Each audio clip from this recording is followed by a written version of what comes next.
but Holloway is planning to be the people's champion once again. Today's update is packed from top to bottom. Max Holloway is gearing up to spoil Dustin Poirier's farewell.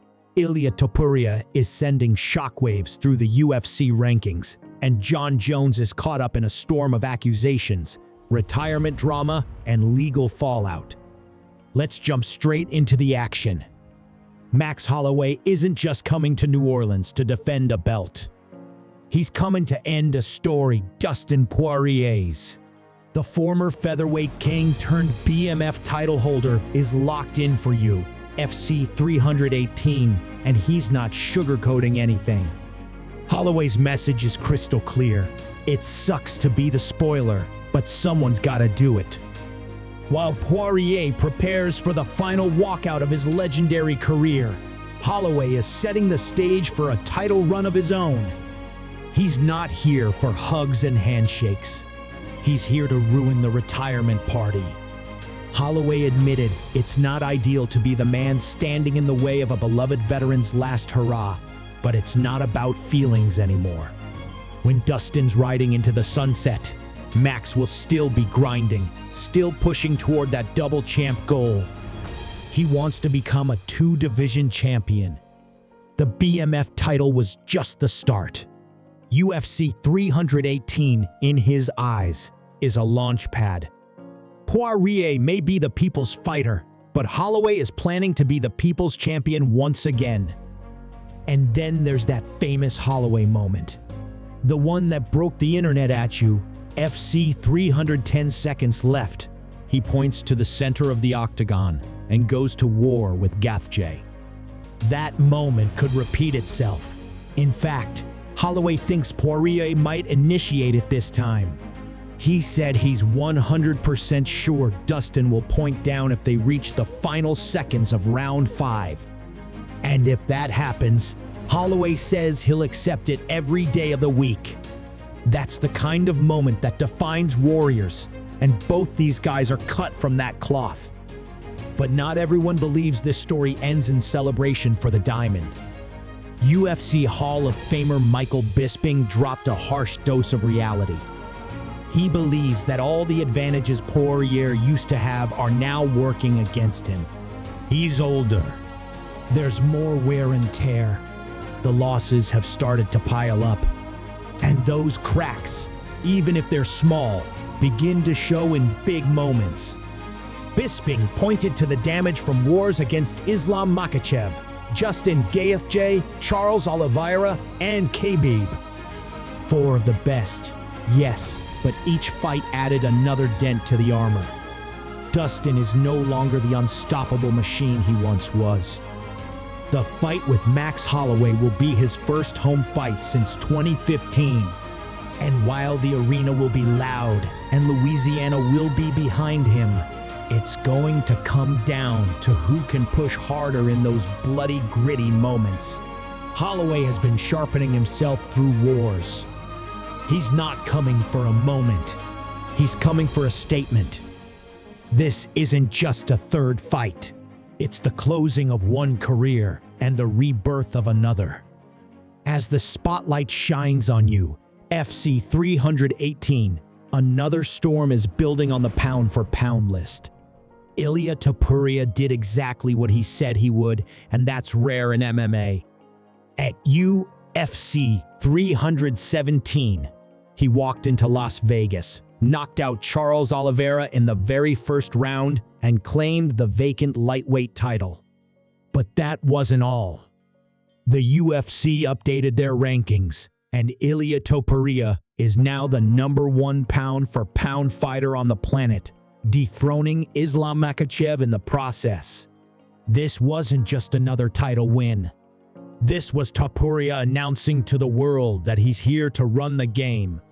The man now holds belts in both the featherweight and lightweight divisions. He's younger, faster, hungrier, and he has no intention of slowing down.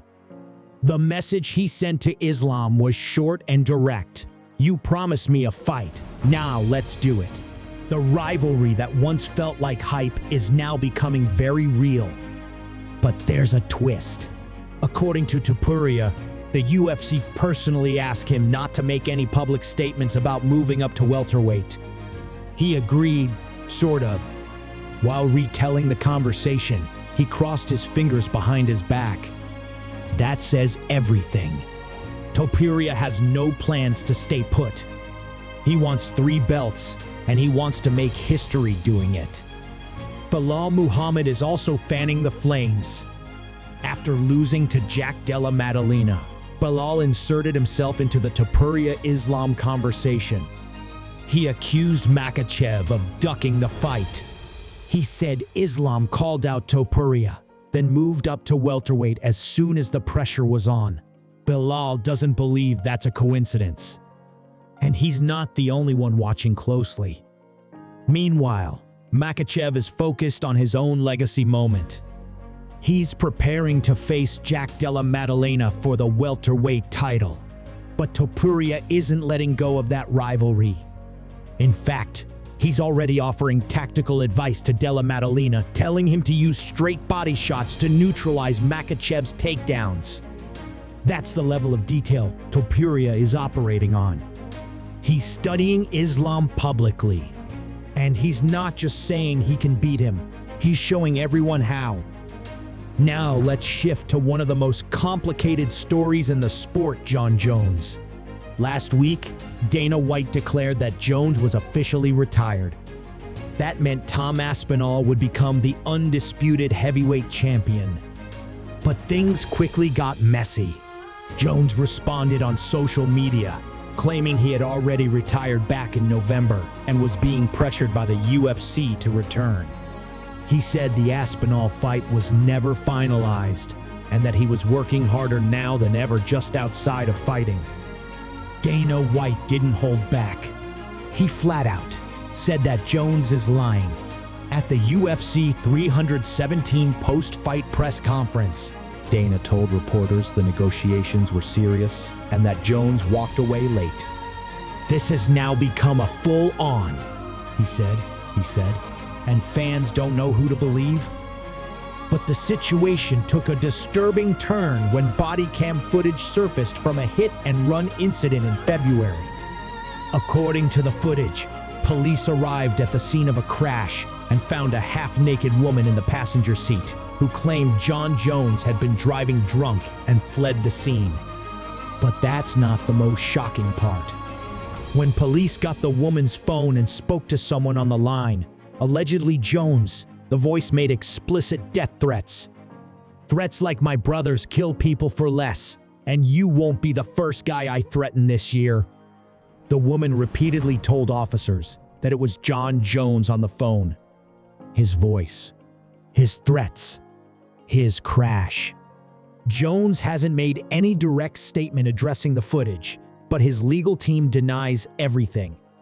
His attorney claims the woman made false claims to avoid a DWI charge and that the police believed her without proof. Jones later posted a cryptic tweet saying that sometimes the media gets it wrong and not to believe everything you see online. But with a court appearance scheduled and Dana White already casting doubt on his future, Jon Jones may have just closed the door on his fighting career for good. Whether this ends in a courtroom or the octagon, one thing is clear: the Jon Jones story is far from over. From Max Holloway's war with Poirier, to Topuria taking over the rankings, to the chaotic unraveling of Jon Jones' legacy this week in MMA has been one of the most dramatic in recent memory. UFC 318 is shaping up to be one of the year's most emotionally charged events. Dustin Poirier wants one last win. Max Holloway wants revenge and glory. Ilia Topuria is taking over divisions. And Jon Jones, well, he's fighting battles no one saw coming.